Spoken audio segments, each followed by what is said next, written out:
Hi guys, कैसे हैं आप सभी लोग। उम्मीद करता हूं सभी लोग बढ़िया होंगे। मैं सौरभ आप सभी लोगों का क्वांट फैकल्टी और सभी मेरे भाइयों का बहुत ही तहे दिल से आज की आपकी शानदार क्लास में स्वागत करता हूं और उम्मीद करता हूं सभी लोग बढ़िया होंगे। आपका पेपर कल होने वाला है तो सभी लोगों को बेस्ट ऑफ लक। एक बार मेरी तरफ से बढ़िया अच्छे से जाना, पेपर अपना फोड़ के आना। तुमने खूब पढ़ा है, तुमने बहुत अच्छे से मेहनत करी है तो शानदार जाएगा तुम्हारा पेपर। बिल्कुल रिलैक्स होकर के, बढ़िया सी एक अच्छी नींद ले करके और टेंशन फ्री होकर के एग्जाम हॉल में एंटर करिएगा। शानदार तरीके से अपना पेपर अटेम्प्ट करिएगा और पेपर बहुत ही बेहतरीन होगा। लेकिन उससे भी पहले अगर आपको कुछ थोड़ा बहुत रिवीजन करने का मन है तो आपके सामने एक छोटी सी मैं वीडियो ला रहा हूं यहाँ पे, और इस वीडियो में अपन कुछ बेहतरीन इंपॉर्टेंट सवाल करेंगे। ज़्यादा सवाल नहीं करेंगे, इंपॉर्टेंट करेंगे जो आपके लिए ज़्यादा इंपॉर्टेंट सवाल रहेंगे। कंसेप्ट वाइज भी इंपॉर्टेंट सवाल है। एक बार एक नज़र इनमें डाल लीजिएगा सब पे, तो हो सकता है कुछ यहाँ पे थोड़ा सा आपको और फायदा हो जाए, 2-4% का, है ना। चलिए तो स्टार्ट करते हैं सेशन और देखते हैं कुछ मैथ्स के अपने आज के भी बेहतरीन सवाल। और उससे पहले मैं थोड़ा सा इंट्रोडक्टरी बातें बता दूं गाइज। आज रात 12 बजे तक, यानी 11 जून रात के 12 बजे तक आपका लास्ट डे है आज का मेगा मॉनसून ऑफर का ऑली बोर्ड के। और ये मेगा मॉनसून का ऑफर में आपको मिलेगा सारे मॉक्स और सारे कोर्सेज में डबल वैलिडिटी, यानी दोगुनी वैलिडिटी, साथ में 20% और ज़्यादा एक्स्ट्रा डिस्काउंट। ठीक है, जो डिस्काउंट ऑलरेडी चल रहा है उससे भी 20% एक्स्ट्रा डिस्काउंट आपको मिलेगा। कोड आपको लगाना है यहाँ पे सौरभ। ये कोड आप लगाओगे तो ये सारी चीज़ें आपको अवेलेबल हो जाएंगी। ये मेगा मॉनसून ऑफर हर तरह के कोर्स, हर तरह के मॉक टेस्ट के लिए है, तो बेधड़क इसको आप इस्तेमाल करो और शानदार तरीके से डबल वैलिडिटी अपनी कर लो। IBPS और RBPO वाले अगर कोई स्टूडेंट है तो उनके लिए टारगेट बैच है, वो आप सौरभ कोड से ये टारगेट बैच ज्वाइन कर सकते हो शानदार तरीके से। और यहाँ पे जो अभी डिस्काउंट है, आज रात 12 बजे तक का अगर कर लेते हो तो 55% का तुम्हें डिस्काउंट मिल जाएगा। ठीक है, तो जो बच्चे RRBPO की वैकेंसी वाले हैं वो जरूर सौरभ कोड का इस्तेमाल करके मैक्सिमम डिस्काउंट ले लें। सारी चीज़ें यहाँ पे लिखी हैं। 80 घंटे से ज़्यादा लाइव क्लासेस फैकल्टी के साथ LPS, 400 से ज़्यादा सेक्शनल और full length mock test pre और मेंस के, और प्रीवियस ईयर पेपर का भी कंप्लीट डिस्कशन किया जाएगा। ठीक है, तो जरूर इस बैच को आप लोग अवेल कर सकते हैं। आप में से अगर कोई ऐसा है जो बैंकिंग और इंश्योरेंस एग्जाम की प्रिपरेशन करता है, जैसे ESIC, LIC, IBPS और SBI, तो इनके लिए आपका आता है बैंकिंग का सुपर एलीट प्रोग्राम, जिसमें कि सारे कोर्सेज का एक्सेस, सारे मॉक टेस्ट, 2000 से ज़्यादा मॉक टेस्ट का एक्सेस आपको मिल जाता है। आप इसको सब्सक्राइब कर सकते हैं सौरभ कोड का इस्तेमाल करके और शानदार तरीके से all in one plan enjoy कर सकते हैं ऑली बोर्ड का। चलिए शुरू करते हैं। ये सारी क्लासेस की PDF मैं डालूंगा साइंस बाय सौरभ सर के टेलीग्राम ग्रुप में। जिन भी बच्चों को चाहिए, ये टेलीग्राम ग्रुप आपके सामने लिंक है और हर क्वेश्चंस में नीचे डाला होता है टेलीग्राम का link, science by Saurabh sir. ठीक है, लिंक आपका नीचे रहता है, आप वहां से सर्च करके डायरेक्ट ज्वाइन कर सकते हैं। चलिए स्टार्ट करते हैं आज के सेशन। पहला शानदार सवाल आप सभी के स्क्रीन पे ये रहा, फटाफट आंसर आपको करते चलना है। ठीक है, और ये मैं एक बार और बता दूं कि कुछ बच्चे अगर इनको ये लगे कि सर मेरा नाम क्यों नहीं ले रहे, तो गाइस ये रिकॉर्डेड वीडियो है, ये आपके सामने प्रीमियर हो रही है। ठीक है, तो आप बस सवालों को एंजॉय करिए, उनके सॉल्यूशंस को एंजॉय करिए और खुद भी करके देखिए पेन और पेपर लेकर के। मेरा सॉल्यूशन देखने से पहले आप अपनी तरफ से उनको करने की कोशिश करो। ठीक है, चलो पहला सवाल। The population of the city increased by 30% in the first year and decreased by 15% in the next year. If the present population is 11,050 then the population 2 years ago was. बहुत आराम से आसान सा शहर है। बोला कि पहले साल में एक शहर की आबादी 30% बढ़ जाती है, अगले साल शहर की आबादी 15% घट जाती है। यदि अगर वर्तमान आबादी शहर की 11,050 है तो 2 साल पहले पॉपुलेशन कितनी रही होगी। पॉपुलेशन को अगर मैं मानूं P, तो आपका पहले साल 30% बढ़ी। 30% बढ़ने का मतलब कितनी हो गई, 13/10, और उसके बाद 15% घट गई। 15% का मतलब कितना हो गया, 17/20।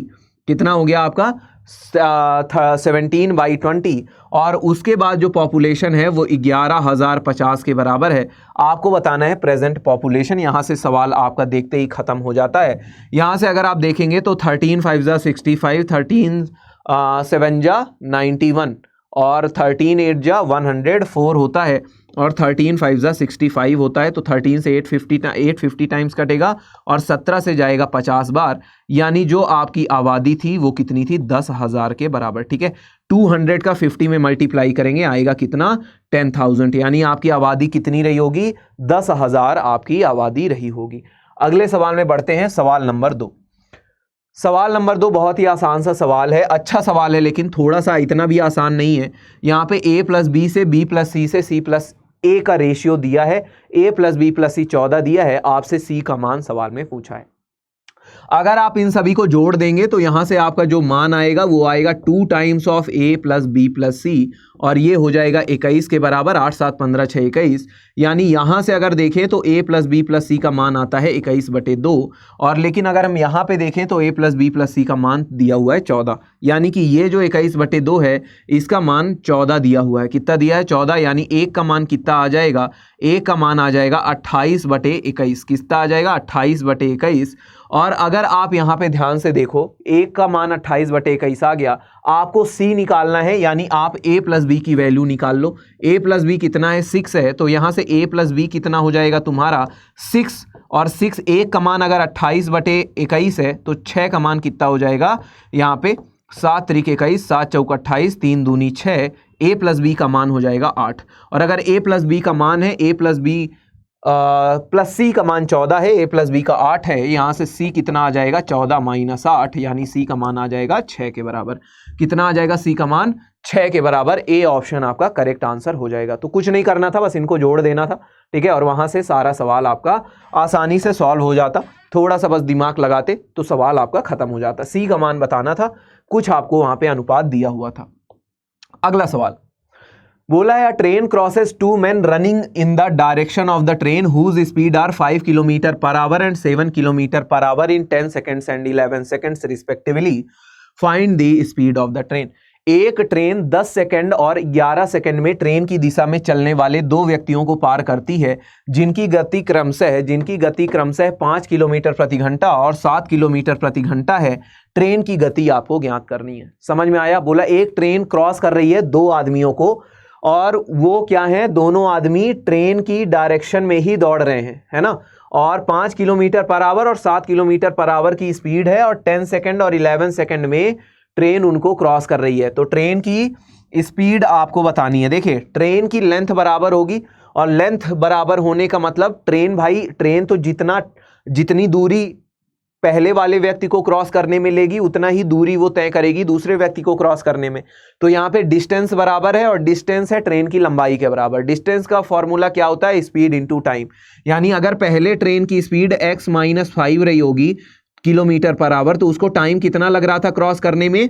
10 सेकंड का लग रहा था। और बाद में जब x-7 की स्पीड थी आदमी और ट्रेन की कंबाइंड स्पीड, भाई दोनों आदमी ट्रेन की दिशा में चल रहे हैं ना, तो यहाँ पे स्पीड घट जाएगी ना, तो क्या होगा? रिलेटिव स्पीड पहले x-5 और 10 सेकंड लग रहा है, तो ये होगी ट्रेन की लंबाई। बाद में स्पीड क्या है? x-7 और टाइम कितना लग रहा है? 11 सेकंड का, तो ये हो जाएगी ट्रेन की लंबाई। और कुल मिलाकर के हमने ट्रेन की लंबाई को बराबर रख दिया यहाँ पे, ठीक है, दोनों कंडीशन मिला करके।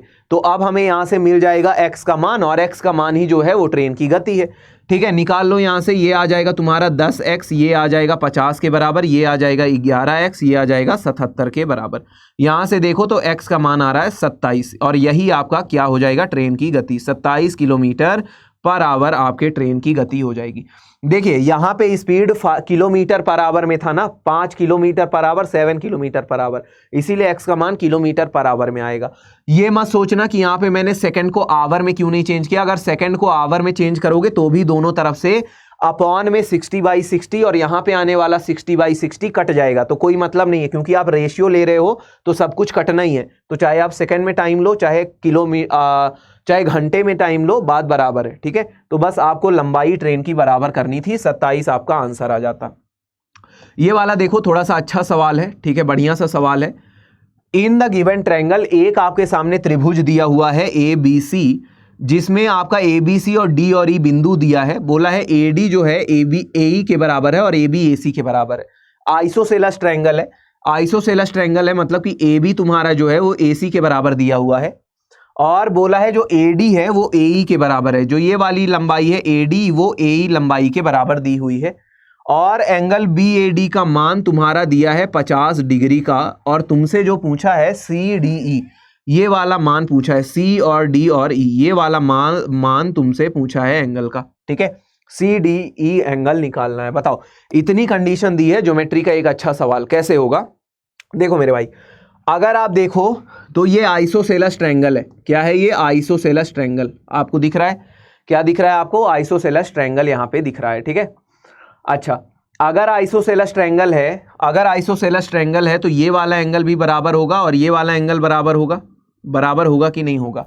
अच्छा, ट्रायंगल में और कोई कंडीशन नहीं दी है, ट्रायंगल में और कोई कंडीशन नहीं दी हुई है, तो मैं AD को एंगल बाइसेक्टर अगर मानूं तो ये एंगल भी 50 डिग्री हो जाएगा। अगर AD को मैं एंगल बाइसेक्टर मान लूं, क्योंकि सवाल में ऐसा कहीं पे नहीं लिखा है कि AD क्या है, अपने मन से मान लेता हूं मैं। अपने मन से आप मान सकते हो उसको, ठीक है, क्योंकि सवाल सॉल्व करना है, सवाल का आंसर आप अपने मन से वैल्यू मान करके निकाल सकते हो। ऐसे कंडीशन में जब कुछ ना दिया हो तो हम अपने मन से भी कंसीडर कर सकते हैं। हमने इसको क्या मान लिया कि ये आइसोसेलेस ट्रायंगल है, तो ये थीटा तो ये थीटा, हमने इसको मान लिया AD एंगल बाइसेक्टर, तो ये 50 तो ये 50।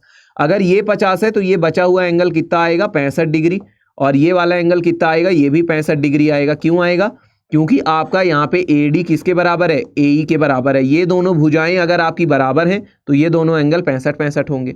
अब देखो, अगर ये 50-50-100 हो गया तो बचा कितना एंगल? 40। तो ये कितना हो जाएगा? 40 और ये कितना हो जाएगा? 40।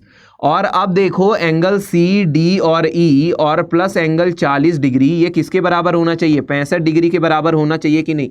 आप यहाँ पे देखो, ये वाला देखो एंगल, यहाँ से एक्सटीरियर एंगल की प्रॉपर्टी लगा रहा हूँ। ये वाला एंगल तुम्हारा 65 दिया है, ये वाला एंगल तुमको निकालना है, और ये वाला एंगल तुम्हारा 40 डिग्री आ गया है, ठीक है। तो यहाँ पे तुम्हारा क्या लग जाएगा? एक्सटीरियर एंगल की प्रॉपर्टी लग जाएगी। तो यहाँ से एंगल CD और E का मान कितना आ जाएगा? 25 डिग्री का। कितना आ जाएगा? 25 डिग्री का मान आ जाएगा यहाँ पे एंगल CD और E का, ठीक है, 25 डिग्री। क्लियर है? तो आप अपने मन से मान सकते थे इसका मान, और सवाल आपका काफी आसान हो जाता है। चलो अगले सवाल में बढ़ो, अगले सवाल में फटाफट बढ़ जाओ। देखो अगला सवाल क्या बोल रहा है? बोल रहा है 2 bottles of the same capacity are 35% and 33.33% full of orange juice respectively. एक ही क्षमता की 2 बोतलें क्रमशः संतरे के रस से भरी हुई हैं, 35% और 33%। They are filled up completely with apple juice and then the content of both the bottles are emptied into another vessel। वो पूरी तरह से सेब के रस से भरे जाते हैं और फिर दोनों बोतलों की सामग्री को दूसरे बर्तन में खाली कर दिया जाता है। मिश्रण में सेब के रस का प्रतिशत कितना है? यानी जो मिक्सचर बना है दोनों को मिलाने के बाद, उसमें आपका जो एप्पल जूस है उसका परसेंटेज कितना है, ठीक है। चलो देखो, अगर सिंपल सी बात मैं देखूं यहाँ पे, देखो 35% कितना होता है? 35% देखा जाए तो 7/20 होता है, ठीक है। और यहाँ पे अगर 33.33% का मैं वैल्यू बताऊं तो ये होता है 1/3। कितना होता है? 1/3। यानी अगर मैं पहले वाले कंटेनर की बात करूं तो ऑरेंज जूस वहां पे कितना रहा होगा और एप्पल जूस कितना रहा होगा? भाई ऑरेंज जूस कितना रहा होगा, एप्पल जूस कितना रहा होगा, ठीक है। बचा हुआ जो कंटेनर था उसमें एप्पल जूस डाल दिया गया ना भाई, इतना तो ऑरेंज जूस फिल है। जो बचा हुआ कंटेनर है उसमें एप्पल जूस डाला गया, यानी अगर कंटेनर की कैपेसिटी में 20 मानूं तो वहां पे आपका 7 क्या था? Orange juice. और अगर ऑरेंज जूस 7 था तो 13 क्या रहा होगा? Apple juice. ये था बात फर्स्ट कंटेनर की। उसी तरह दूसरे कंटेनर में अगर पूरी कैपेसिटी 3 है तो उसमें 1 ऑरेंज जूस था, तो बचा हुआ कितना रहा होगा? 2 आपका एप्पल जूस उसमें भरा गया होगा जब उसको पूरा कंटेनर को फुल करे हैं। और दोनों कंटेनर की कैपेसिटी बराबर है, यानी कि यहाँ पे इनका जो आपका ओवरऑल वैल्यू है वो बराबर होना चाहिए। कंटेनर की कैपेसिटी बराबर है तो यहाँ पे आप इसमें 3 से मल्टीप्लाई कर दो और यहाँ पे 20 से मल्टीप्लाई कर दो। तो यहाँ पे अगर आप देखोगे तो नया रेशियो क्या मिलेगा? ऑरेंज जूस से एप्पल का नया रेशियो क्या मिलेगा? 21 से 39 का। और यहाँ पे क्या मिलेगा? 20 से तुम्हारा 40 का नया रेशियो यहाँ पे आ जाएगा। तो अगर देखो तो ये कितना हो जाएगा? ये तुम्हारा 60 है और ये तुम्हारा ये भी 60 है, और इसमें एप्पल का परसेंटेज पूछा है। एप्पल कितना है यहाँ पे? 79। और ओवरऑल दोनों कंटेनर को मिक्स कर दोगे तो ओवरऑल क्वांटिटी कितनी हो जाएगी? 120। तो 79 × 120/100 ये क्या हो जाएगा? एप्पल का परसेंटेज हो जाएगा। यहां से काट दो, ये कितने बार जाएगा? 2 × 5 = 10, 2 × 6 = 12, 17 × 9 कितना होता है? ये यहाँ पे देखो 9 पन्नम 45, 7 पन्नम 35 और 35 4 39, ये जाएगा 6 छांगे 36, बचेगा 3, 6 पंचे 30, 65 राइट 5/6%, ये आपका आंसर आ जाएगा 65 राइट 5/6% आपका सी ऑप्शन करेक्ट आंसर यहाँ पे सवाल का हो जाएगा। तो समझ में आया, थोड़ा सा अच्छा सवाल था, रेशियो एंड प्रोपोर्शन का थोड़ा बढ़िया सवाल था, थोड़ा दिमाग लगा के करना था, बस आपको क्वांटिटी बराबर करनी थी, एप्पल का टोटल वैल्यू निकालते और टोटल कैपेसिटी निकालते और यहाँ पे परसेंटेज आप अपना निकाल सकते थे। अगला सवाल देखो, अगला सवाल बोला है average marks of 40 student was found to be 68, है ना, 40 बच्चों का जो एवरेज नंबर है वो 68 पाया गया। If the marks of 2 students were incorrectly entered as 48 and 64 instead of 84 and 46, what is the correct average. देखो पहले सवाल बड़ा आसान सा है, पहले 40 स्टूडेंट्स का जो एवरेज था मेरे भाई वो कितना था तुम्हारा 68 था, कितना था 68 था पहले। फिर बाद में क्या हुआ, ये पाया गया कि 2 बच्चों के जो नंबर हैं वो इनकरेक्टली एंटर करे गए हैं, करे जाने थे 84 और 46, हुआ कितना 48 और 64 हुआ। यानी कि अगर करेक्टली एंटर होता तो टोटल सम कितना था 6 4 10, 8 4 12 1 13 का, लेकिन यहाँ पे करेक्ट हुआ कितना एंटर 48 और 64, यानी 8 4 12, 6 4 10 1 11, तो यहाँ पे कितने नंबर का डिफरेंस आया यहाँ पे 26 नंबर का अंतर, सॉरी 16 नंबर का अंतर आया। कितने का अंतर आया गाइस, 16 नंबर का यहाँ पे अंतर आया। ये 16 नंबर आपके घट गए थे, ये 16 नंबर आपके घट गए थे, होना 130 चाहिए था, एंट्री कितने की हुई आपकी 114 की, 16 नंबर घट गए थे। यानी ये 16 नंबर अगर आप फिर से जोड़ दोगे यहाँ पे तो एवरेज आपका बढ़ेगा, और ये 16 नंबर 40 बच्चों में बराबर बराबर बांट दो तो एवरेज आपका क्या हो जाएगा, बढ़ जाएगा। यहाँ पे कितना आएगा 4 चौको 16, 4 दाहम 40, यानी 68.4 आपका करेक्ट आंसर आना चाहिए, 68.4 आपका करेक्ट आंसर यहाँ पे सवाल का आना चाहिए। ठीक है, यही आएगा ना, एक बार देख लो, 6 4 10, 8 4 12 1 13, 8 4 12, नहीं यहाँ पे गलत हो गया ना, अरे देखो ये 112 आएगा, ये 18 आएगा, देखो ये 112 आएगा, ये 18 आएगा। ठीक है, यहाँ पे थोड़ा सा मिस्टेक हो गया, इसको सुधार लेते हैं, कोई नहीं। देखो यहाँ पे ये तुम्हारा इनके बीच में अंतर कितने का 108 का ना, ये 48 और 64 कितना होता है 6 4 10, 8 4 12, तो यहाँ पे 18 का यहाँ पे माइनस है, यानी 18 नंबर अब तुम्हारा ऐड होगा और 40 बच्चों में ऐड होगा। ठीक है, तो कितना आएगा, ये 4 से काटो, 4 चौको 16 और 4 पंचे 20, और ये इसको कितने बार काटेगा 10 बार। ठीक है, तो यानी कि यहाँ से कितना आएगा 68 प्लस 0.45, आंसर कितना आएगा 68.45 के बराबर आएगा। ठीक है, तो आंसर आएगा 68.45 के बराबर। क्लियर, यहाँ पे 18 नंबर जो कम हो गए थे वो 18 नंबर बाद में ऐड हो जाएंगे, लेकिन वो 18 नंबर 40 स्टूडेंट्स हैं तो उनके बीच में बराबर बराबर डिवाइड होगा, यानी 18/40 आएगा। ठीक है, तो आंसर आएगा 68 यहाँ पे 68.45 आएगा। क्लियर है, चलो आगे बढ़ो। बोला when 3 persons P, Q and R work for 1 minute alternatively they will take 18 minutes to complete a work. जब 3 व्यक्ति P, Q, R 1 मिनट के लिए वैकल्पिक रूप से काम करते हैं तो उन्हें काम पूरा करने में 18 मिनट लगते हैं। Time taken by P alone is 5 minutes more than Q plus R together. जो P है, P द्वारा अकेले लिया गया समय एक साथ Q प्लस R से 5 मिनट अधिक है ना। तो अकेले Q द्वारा लिया गया समय ज्ञात करिए यदि R Q से 20% कम है, कम कुशल है। यदि R Q से 20% क्या है, आपका कम कुशल है तो। ठीक है, ये आपको बताना है। देखिए यहाँ पे बात को समझिएगा, यहाँ पे बात को कुछ ऐसा समझिएगा आप कि जब 3 व्यक्ति P, Q और R 1 मिनट के लिए वैकल्पिक रूप से काम करते हैं तो उन्हें एक काम पूरा करने में 18 मिनट लगेंगे। ठीक है, तो आप ऐसा समझो, आप यहाँ पे इस चीज को अभी भूल जाओ। यहाँ पे देखो एक और चीज लिखी है क्या, कि अकेले Q द्वारा लिया गया समय ज्ञात करना है। R और Q का, R Q से 20% कम कुशल है, यानी अगर R की कुशलता मैं 4 मानूं, Q की कितनी हो जाएगी 5 हो जाएगी। तो यहाँ से अगर मैं देखूं तो P, Q और R की एफिशिएंसी, अगर मैं P की एफिशिएंसी X मानूं और Q की 5 तो R की कितनी हो जाएगी 4। और तीनों ने 1 मिनट के लिए काम किया है और 18 मिनट में काम पूरा हो रहा, यानी 18 मिनट तक उन्होंने काम किया, यानी 6 मिनट इसने काम किया, 6 मिनट इसने भी काम किया, 6 मिनट इसने भी काम किया। तो टोटल वर्क कितना आ जाएगा 6x प्लस 30 प्लस 24, यानी कि जो तुम्हारा टोटल वर्क आएगा वो कितना आएगा 6x प्लस 54 के बराबर आएगा। टोटल वर्क कितना आ जाएगा? 6x प्लस 54 के बराबर टोटल वर्क आ जाएगा। क्लियर है? अब देखो, अब यहाँ पे देखो, यहाँ पे बोला है time taken by P alone is 5 minutes more than Q plus R together. Time taken by P alone, ठीक है, तो P द्वारा कितना टाइम लिया गया? देखो 6x प्लस 54 और यहाँ पे P का एफिशिएंसी कितनी है? x, तो इतना टाइम लिया होगा P ने। और फिर इसके बाद तुम्हारा Q और R मिल करके काम कर रहे हैं, तो इनकी एफिशिएंसी 9 है, तो ये कितना समय लेंगे करने में? ये कितना समय लेंगे आपका? 6x प्लस 54/9 और प्लस 5, क्योंकि P को 5 मिनट ज़्यादा समय लगता है। यहाँ से अगर आप निकाल लो तो यहाँ पे आएगा 6, यहाँ पे आएगा 54/x। यहाँ पे अगर देखो तो यहाँ पे आएगा तुम्हारा क्या? 2/3x, क्या आएगा? 2/3x आएगा। यहाँ पे कितना आएगा? 9 छक्का 54, 5 11। तो यहाँ से अगर तुम आंसर देखो ना, यहाँ से अगर देखो तो ये तुम्हारा कितना आ रहा है? 54/x आ रहा, और यहाँ पे कितना आ रहा है? 2/3x आ रहा प्लस 5 आ रहा है। यानी x का मान कितना होना चाहिए? x का मान देखोगे तो 6 के बराबर आना चाहिए। यहाँ से 6 से ये 9 बार कटेगा, और यहाँ से भी देखो तो 6 यहाँ से 2 बार, तो यहाँ पे आएगा 4 और यहाँ पे आएगा 5, यानी 9 बराबर 9, x के मान 6 पे सेटिस्फाई हो रहा।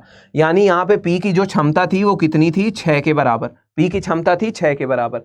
तो आपको बोला है find the time taken by Q alone, है ना? आपको बोलना है Q अलोन द्वारा कितना समय लिया जाएगा। तो देखो यहाँ पे टोटल वर्क कितना हो जाएगा? 6 छांगे 36, 54, 90, कितना हो जाएगा? 90 हो जाएगा टोटल वर्क।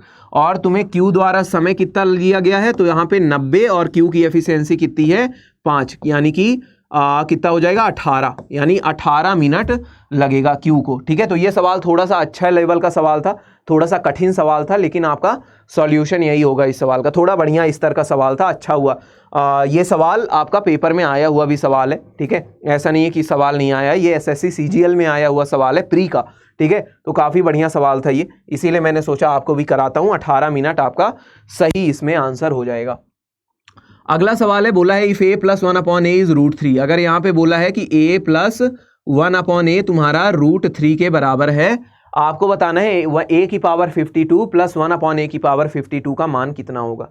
याद रखो एक चीज, अगर कभी भी ये दे दे, ठीक है, यहाँ पे कुछ भी दे दे, यहाँ पे कुछ भी दे दे, a + 1/a को अगर तुम्हारा कुछ भी दे दे, प्लस माइनस √3 में दोनों ही चीजें कुछ भी लिखी रहे, कुछ भी, है ना, उस कंडीशन में जो तुम्हारा a की पावर 6 है वो हमेशा +1 होता है, हमेशा +1 होता है। ठीक है, बस इतना याद रखना, ये कंडीशन होती है अलजेब्रा में बहुत इंपॉर्टेंट। अगर हम इसको देखें तो ये हो जाएगा मेरे भाई a की पावर, मैं अगर इसको 54 लिखूं तो मुझे इसको a² से डिवाइड करना पड़ेगा, और इसी तरह यहाँ पे ऊपर में a² अगर मैं लिखूं तो नीचे a की पावर 54 आएगा। और मैं ये क्यों कर रहा हूं? क्योंकि यहाँ a की पावर 6 + 1 है, और 6 का गुणनफल क्या होता है? 6 9 54 होता है, 52 जो है वो 6 से नहीं कटता, तो इसको मैं 54 को क्या लिख सकता हूँ? a की पावर 6 की पावर 9, ये लिख सकता हूँ कि नहीं, और नीचे a², यहाँ पे इसी तरह a², इसको क्या लिख सकता हूँ? a की पावर 6 की पावर 9, तो यहाँ से अल्टीमेटली क्या आ गया? 1/a², भाई ये तो 1 हो गया, और यहाँ पे क्या आ गया? a², और ये कितना हो जाएगा तुम्हारा? 3 - 2 के बराबर, यानी आंसर आएगा 1 के बराबर, क्योंकि a + 1/a √3 है, तो a² + 1/a² की वैल्यू कितनी आएगी? √3 का होल स्क्वायर -2, आंसर कितना आ जाएगा तुम्हारा? 1 के बराबर आ जाएगा। समझ में आई बात यहाँ तक? चलो बहुत ही बढ़िया, आगे बढ़ो, अगला सवाल देखो। अगला सवाल बोला है the interior angle of a regular polygon exceeds its exterior angle by 108 degree the number of sides of the polygon. एक सम बहुभुज का आंतरिक कोण इसके बाह्य कोण से 108 डिग्री अधिक है, बहुभुज की भुजाओं की संख्या कितनी होगी?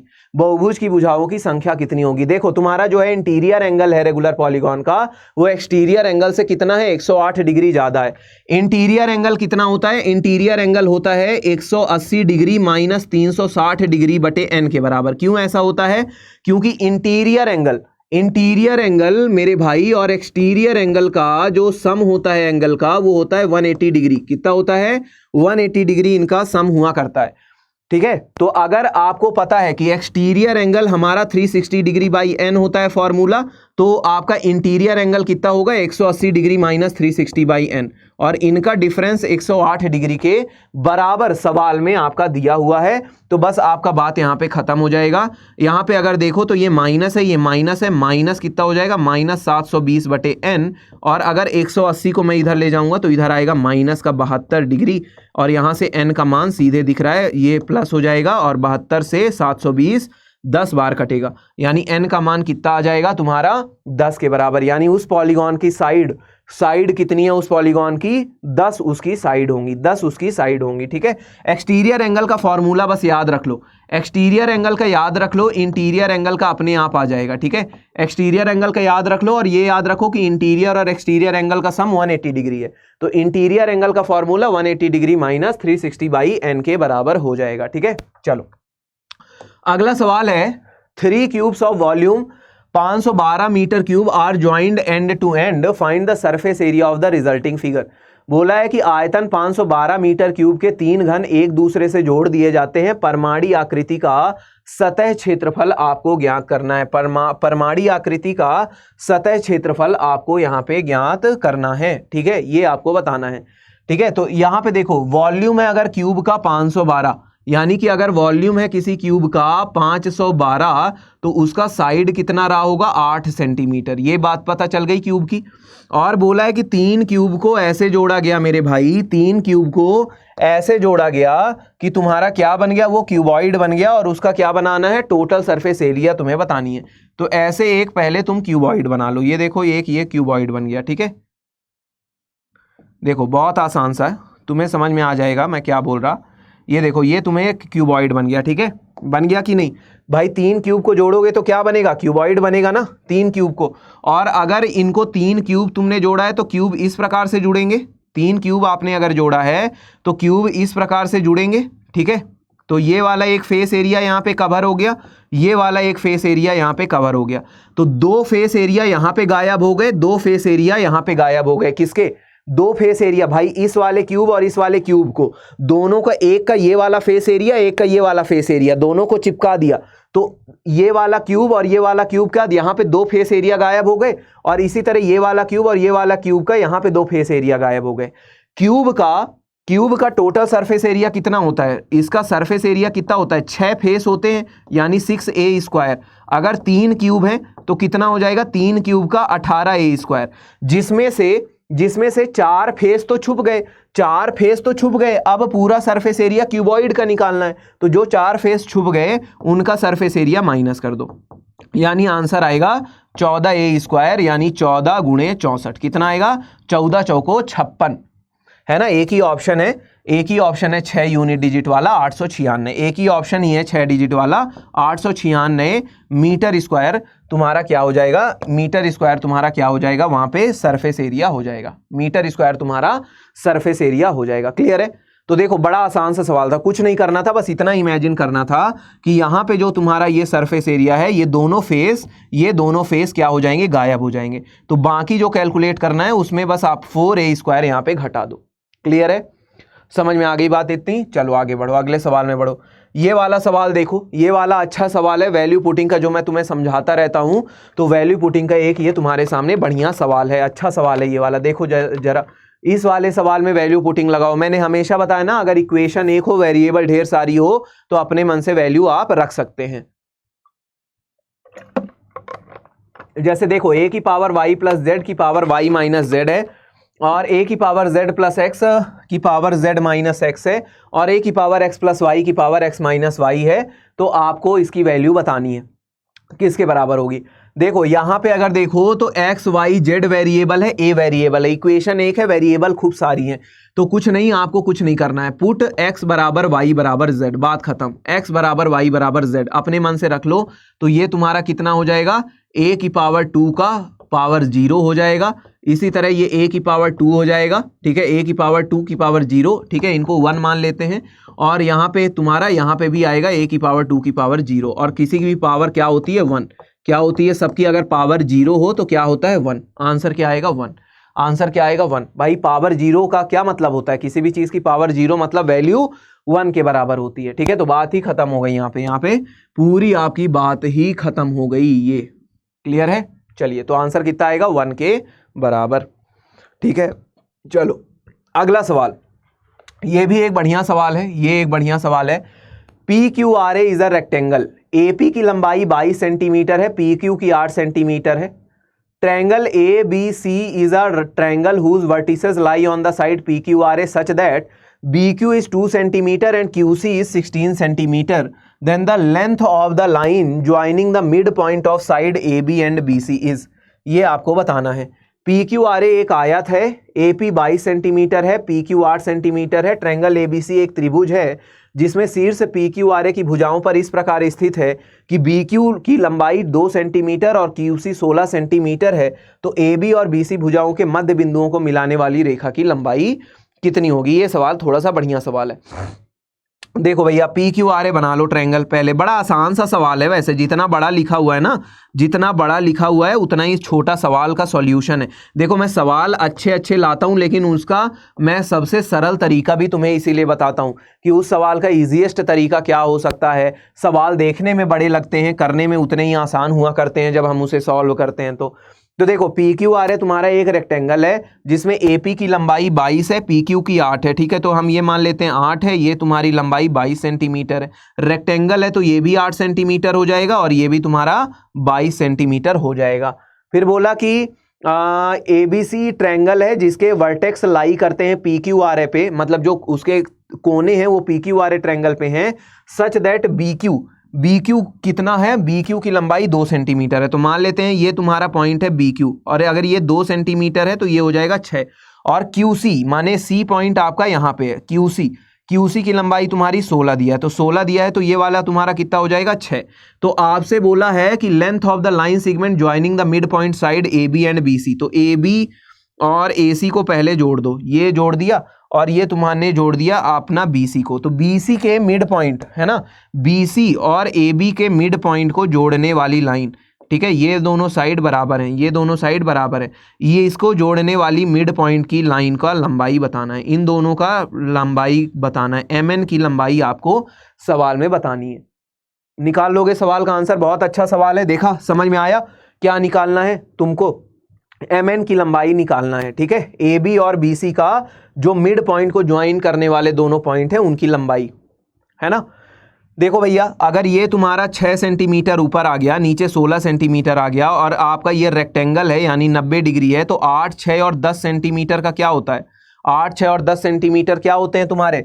पाइथागोरियन ट्रिपलेट होते हैं। और तुम्हें क्या मिड पॉइंट थ्योरम नहीं पता कि अगर कोई ट्रायंगल है और ट्रायंगल में अगर ये वाली लंबाई AC तुम्हारी 10 आ गई, तो यहाँ से जोड़ने वाली जो लाइन सेगमेंट है अगर वो मिड पॉइंट पे ज्वाइन कर रही है, मतलब ये क्या है, ये दोनों आपके ऐसे मिड पॉइंट हैं, तो X की लंबाई कितनी हो जाएगी? 5 सेंटीमीटर हो जाएगी। डायरेक्ट सीधा मिड पॉइंट थ्योरम। ठीक है, ये 10 है तो ये कितना हो जाएगा? 5, मिड पॉइंट थ्योरम। तो देखो, कुछ करना पड़ा क्या? कुछ भी नहीं करना पड़ा। अगर आपने फिगर बना लिया सही से तो सवाल का आंसर बहुत ही आसानी से आपका आ जाएगा। ठीक है, देखो अगला सवाल देखो, ये एज वाला देखो, फादर एज वाला। ठीक है, चलो एक सेकेंड, हाँ ये वाला सवाल देखो। Next, the age of father is 3 times of his son. यहां पे क्या बोला है कि पिता की उम्र उनके बेटे से 3 गुना है। 9 years before the age of son was 1/6 times of his father. 9 साल पहले बेटे की उम्र उसके पिता से 1/6 गुना थी। ठीक है, शादी के समय उसकी माँ उसके पिता से 5 साल छोटी थी। उनकी माता की वर्तमान आयु ज्ञात करिए। देखो, बहुत आसान सा सवाल है। फादर की जो एज है, फादर और सन की जो एज है वर्तमान टाइम में, वो 3 गुना है। 3 गुना है। अगर हम 9 साल पहले चले जाएं तो 9 साल पहले फादर और सन की एज कितनी थी? 6 से 1 की थी। कितनी थी? 6 से 1 की थी। यहाँ पे उम्र का अंतर 5 का है, यहाँ पे उम्र का अंतर 2 का है, तो उम्र का अंतर बराबर होना चाहिए। उम्र का अंतर हमेशा बराबर होना चाहिए। तो यहाँ पे अब फादर की नई एज कितनी आ जाएगी? यहाँ पे 12, यहाँ पे सन की 2, और यहाँ पे फादर की एज 15 और सन की एज 5 आनी चाहिए। ठीक है, ये बात समझ में आई। उम्र का अंतर बराबर होना चाहिए। 12 से 15 हो रही है उम्र, और कितना बढ़ रही है? 3, और 3 का मान कितना दिया हुआ है? 9 साल यहाँ पे दिया हुआ है, यानी कितने गुना दिया है? 3। तो यानी कि पिता की वर्तमान आयु कितनी आ जाएगी, 45 वर्ष। कितनी आ जाएगी, 45 वर्ष। और शादी के वक्त पुत्र की जो माँ थी, लड़के की माँ थी, वो उसके पिता से 5 साल छोटी थी, तो उसकी माँ हमेशा जीवन भर 5 साल छोटी ही रहेगी। ऐसा नहीं होगा कि आगे उम्र कवर हो जाएगी। तो यानी कि वर्तमान आयु अगर उसके मम्मी की निकालनी है तो 40 साल उसके मम्मी की वर्तमान एज आ जाएगी। 40 साल उसके मम्मी की वर्तमान एज आ जाएगी। भाई अगर 5 साल छोटी है वो पिता से, तो पूरे जीवन भर 5 साल छोटी रहेगी ना। तो अगर पिता की उम्र वर्तमान की 45 आ रही तो मम्मी की कितनी हो जाएगी, 40 साल हो जाएगी। अगला सवाल देखो, बोला if A can do a job in 72 days, अगर ए किसी काम को अकेले 72 दिनों में कर सकता है, and then in how many days B alone do the job if together they can do the job in 40 days, अगर दोनों मिलके काम को 40 दिन में कर देते हैं तो बी अकेले कितने दिन में करेगा।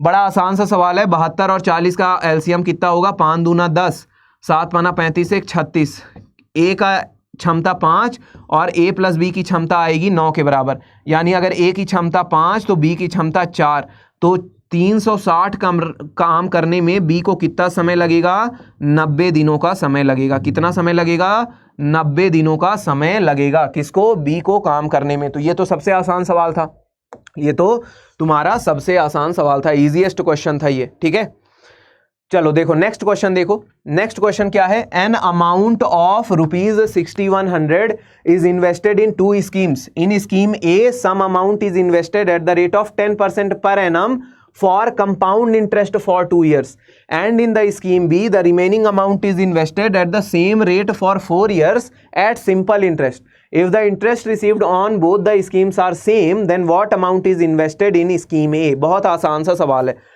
देखो बोला है कि एक स्कीम थी जिसमें 6100 रुपीज तुम्हारा इन्वेस्ट करा गया, इसको लेकिन 2 पार्ट में किया गया, ए और बी अमाउंट में। ए वाले को 10% के रेट से 2 साल के लिए कंपाउंड इंटरेस्ट में इन्वेस्ट किया गया, यानी यहां से मिलने वाला 2 साल का कंपाउंड इंटरेस्ट कितना हो जाएगा मेरे भाई, 21% का। ठीक है, और दूसरा जो स्कीम थी उसमें जो अमाउंट बी था उसको इन्वेस्ट किया गया 4 साल के लिए, लेकिन सिंपल इंटरेस्ट पे। तो सिंपल इंटरेस्ट में 10% से 4 साल में इंटरेस्ट कितना मिलेगा, 40% का। और ये दोनों इंटरेस्ट आपस में बराबर हैं, यानी कि 21% ए का आपका 40% बी के बराबर है।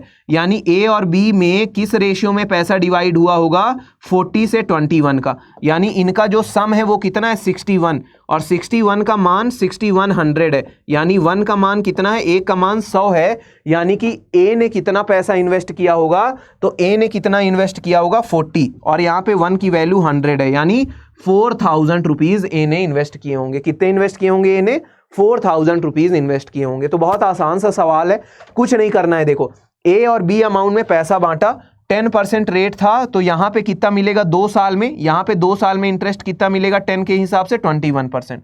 बी वाली अमाउंट सिंपल इंटरेस्ट में आया, लेकिन रेट यहाँ पे भी 10% का था, तो 4 इयर्स में कितना मिलेगा, 40% मिलेगा, और ये दोनों वैल्यू आपकी बराबर होंगी। ठीक है, तो कुछ नहीं करना था, जितना बड़ा सवाल था उससे ज़्यादा ही आसान इस सवाल का आंसर था।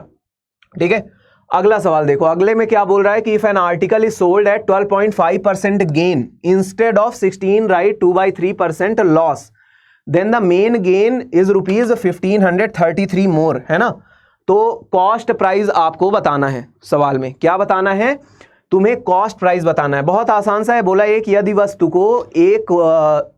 एक वस्तु को 16 सही 2/3% की हानि पर बेचा जाए, हानि के बजाय 12% लाभ पर बेचा जाए, है ना, तो व्यक्ति को 1553 रुपए अधिक लाभ होता है, तो उस वस्तु का क्रय मूल्य कितना है।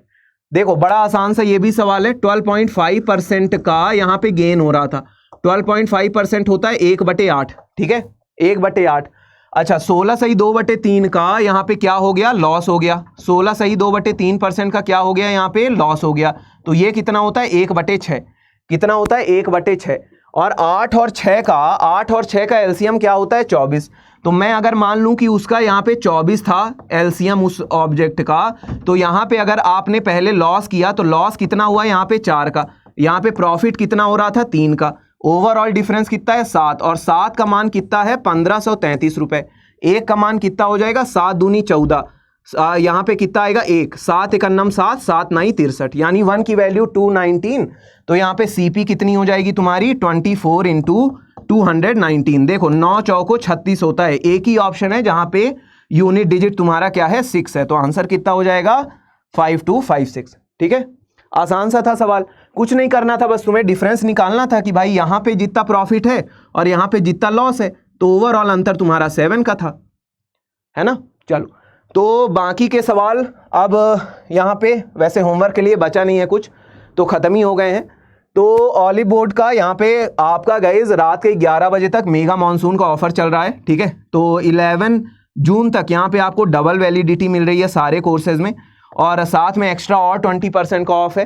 तो इस चीज़ का आप फ़ायदा उठा सकते हैं मेगा मॉनसून ऑफर का, और सारे जितने भी कोर्सेज मॉक टेस्ट हैं सब में आपको अच्छा खासा वहाँ पे डिस्काउंट और साथ में डबल वैलिडिटी मिल जाएगी। ठीक है, और इसी तरह IBPS RRB PO का भी टारगेट बैच चल रहा है ऑलिव बोर्ड का। तो अगर आप इसे रात के 11 बजे रात के 12 बजे से पहले सब्सक्रिप्शन लेते हैं तो डबल वैलिडिटी इन सब में भी है और अच्छा खासा आपको डिस्काउंट भी अभी मिल रहा है। ठीक है, तो इस चीज़ का फ़ायदा उठाएं। सारी चीज़ें आपके स्क्रीन पे लिखी हैं कि क्या सारी चीज़ें आपको अवेलेबल रहेंगी उस कोर्स में। और अगर आप ऐसे स्टूडेंट हैं जो सारे बैंकिंग और इंश्योरेंस एग्जाम की प्रिपरेशन कर रहे हैं, जैसे SBI, IBPS, LIC और ESIC, तो आपके लिए ऑलिव बोर्ड का एक पैकेज होता है बैंकिंग सुपर एलिट, जहाँ पे सारे कोर्सेज और सारे मॉक टेस्ट मिल जाते हैं। 2000 से ज़्यादा mock test, sectional, full length, pre और मेंस मॉक टेस्ट, सारी चीज़ों का एक्सेस आपको मिलेगा। ठीक है, कोड यूज़ करना है सौरभ फॉर मैक्सिमम डिस्काउंट। चलिए तो यहीं पे खत्म करते हैं session. Science by Saurabh sir Telegram group है, सारी PDFs इसमें ही आती हैं, चाहे वो मैथ की हो चाहे क्वांट की हो। और मिलेंगे अगले क्लास में, तब तक के लिए ख्याल रखिएगा। Take care and bye bye.